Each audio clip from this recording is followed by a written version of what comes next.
Hopefully the light is enough for you to be able to see this. I'm actually putting a question out there. I'm not quite decided what I want to do about this. If you've looked at any of my other videos, you will see that I noted that the corner of this diorama that I built, just putting it back there, had sagged. So I wanted to put something here at this end. Had a few die-cast cars. I just parked them on the baseboard because there's a baseboard that went across that corner just to connect these two parts together. I think you can see the join there. So the curved track went around that section that joined the two, that to that. And I thought, yeah, a sort of car park, maybe one of these HGV places, which is why there's so many lorries there. And I have been to one where the cafe was in Nissan Hut. I've seen others where you've got an old aeroplane. And at the time, then, there were two thoughts.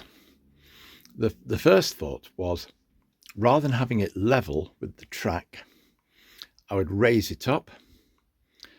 In this case, the thickness of 50 mil, is it 75 mil? House insulation foam, so that the track was in a cutting, because at the back you've got a retaining wall, and so that the trains kind of disappear behind this little scenario because they're going off scene, and it's just like a scenic break.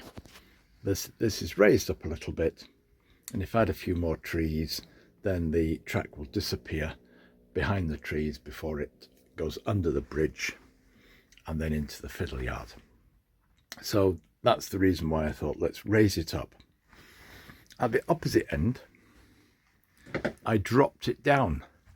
Now, the reason I dropped it down was because I was running the track, or the idea was to run the track over a viaduct. I think you can just see the viaduct underneath. If I lower the camera, there's just enough light for you to see the viaduct there. So the track's running under a viaduct, and so dropping that allows the creation of the viaduct. So the connecting piece that's in there is dropped below the normal level of the track, but this end raised. And what I had was a piece of what I thought was very strong constructional card or cardboard, multiply. You can see that there. So a sort of cardboard box type thing, which seemed really, really tough. And I thought, this is good, strong stuff. I can make the base that I put this on out of that card. Well, wherever I've got the foam underneath, it's not sagged, it's fine. But there was a hollow here, partly so that I could fit a point motor in. And that's absorbed some moisture and has sagged to the card. Turns from being a very strong structural material into something that isn't so strong. That was my mistake. So now what do I do about it? You see, there's all that there. The bite the bullet solution will be to take the whole of that card surface off, dismantle this bridge, can leave those bits in, but all of that bit there, and then start again using a piece of plywood. There is a piece of plywood there that would fit. It's just a little bit thick for just a scenic thing. I don't necessarily need it that thick. The plywood then would make a better base for this. That's the start again. The alternative is just, well, let's just patch it, because although there's a dropped baseboard there, what everything is standing on is foam and plaster bandage. That's a tried and tested method of building things. You can see an example back there. Here's a slice of it, polystyrene. The front of that is bandage. You can see the fibres of the bandage there, and that gives a very solid, hard front. Then once that plaster of Paris is set, that's a very tough, hard bit of scenery that's just planted there. It's not stuck down in any way, it's just a piece that was left over from something else, just stuck in the corner. So new plywood or patch up, but this time for this corner piece, use, look at it, that's what's happened to my really hard cardboard. For this corner piece, use well, to keep the hollowness there, well, put more foam in where it doesn't need to be hollow. It needs to be hollow just where the point motor is, which is just a small piece there. That needs to be hollow. The rest of it can be solid. And if I want something tougher, then I can reinforce the plaster bandage with chicken wire.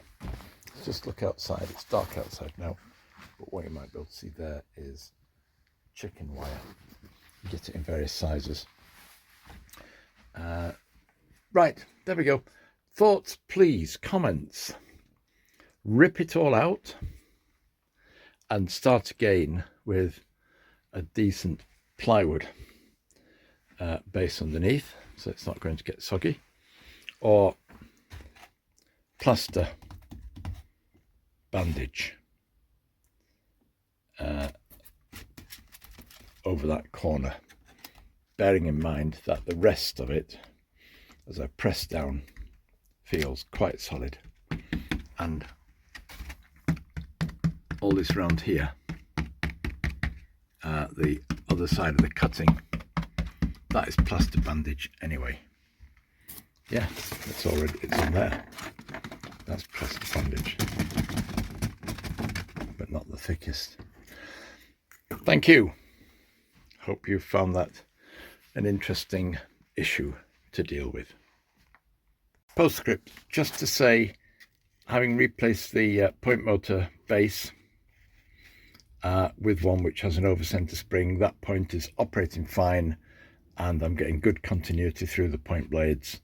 No problems at all with any of these points at point continuity. The only point I've got issues with at the moment is the three-way point where that orange wire is down there. So I can put this bit of scenic work back. And so that raises another question.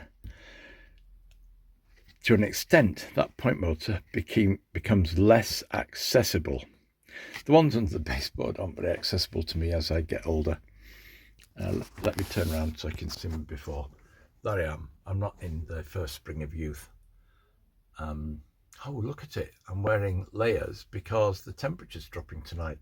It's going down into single figures. So, anyway, let's go back.